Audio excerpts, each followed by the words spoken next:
13 years. I was a captain on an oil tanker. I used to actually come in here a lot. Graduated Mass Maritime Academy back in '85, and I've been here 10 years now. So that's my background. And Andrew, you want to? My name's Andy Hammond. I'm the executive director of the Pilot Association. I have the same background as Greg. Went to Mass Maritime, sailed in the Merchant Marine. I worked in for the Coast Guard for 10 years before I retired 2 years ago, and then they hired me as the director. So we're an association of 9 commissioned pilots by the Commonwealth of Massachusetts, and we have 2 pilot boats that we operate. Just give you a little history about pilotage, because it all started here, actually. Massachusetts, back even in the colonial days, had pilots, but the pilots weren't officially commissioned or anything. The first official act here in this state was in 1783. And we actually have a copy of that commission. It was signed by John Hancock, Thomas Knox. Back then, the commissioned pilots actually had their own schooners. So you would have your own boat, your own crew, and you would run out there. You know, they used to go 200-300 miles offshore knocking on hulls to see if they needed a pilot to come in here, so it was a competitive type thing. And then back in the 1800s, they got smarter and actually started sharing expenses, because you can't imagine today if you had to own one of these boats and try and pilot at the same time. So the unique thing about why pilots, what do pilots do? Pilots actually represent you and I as public citizens, because there's no commercial pressures. They make decisions based on experience for safety, to move commerce in and out of our harbors safely. So each coastal state requires pilots to be utilized, and they're the local knowledge expert people about moving commerce in and out of our ports. That's kind of like the long and short of it. Massachusetts was the very first ones to actually do it, and the federal government back in 90s. Yeah. Actually, the Lighthouse Act, if you went back and looked at that, that gave each coastal state to do what Massachusetts did on their own. So, and we introduce ourselves to the captain of the ship, and we have an exchange of information. He tells us about the ship, we tell him about the port, where he's going, wind, tidal currents, those types of things, what he can anticipate for traffic. So we actually guide the ships in and out of the port. That's what we do. That's our function. If you really want to get a good chance of looking at a ship, come on down when it's near the top of the tide.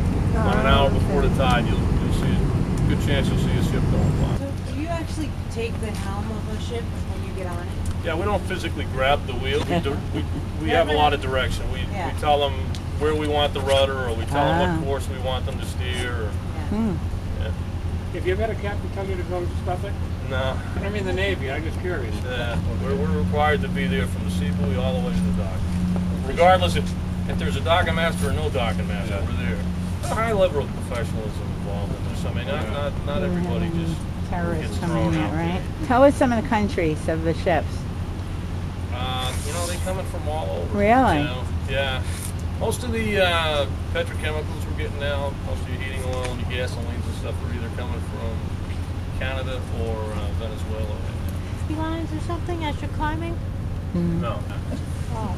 Yeah, because well, you have to think about what's important is to be unobstructed, trying to get up there as quick as you can. So if there's any extra lines or stuff like that, just you can get around your feet. Most dangerous part of our job is actually that, on and off the ship. And that's where most pilots are injured or killed doing that. We had a pilot that was killed here about a little over a year ago. Climbing up the side of the ship. Yeah. You tie up when you get over the ship? No. It's a controlled collision is what it is. Like the ship has got to be moving through the water. And we'll direct them to turn a certain way to make a lee, you know, to get away from the wind, so we can get the smoothest area we can to make the transfer.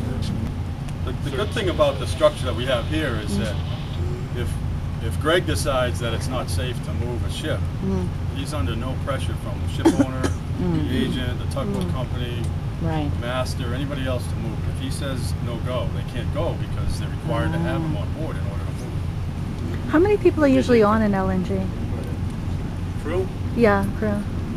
That's a good question. More, yeah. about 36. So are you guys on ships both leaving port and entering port? Right. Anytime it moves. Yeah.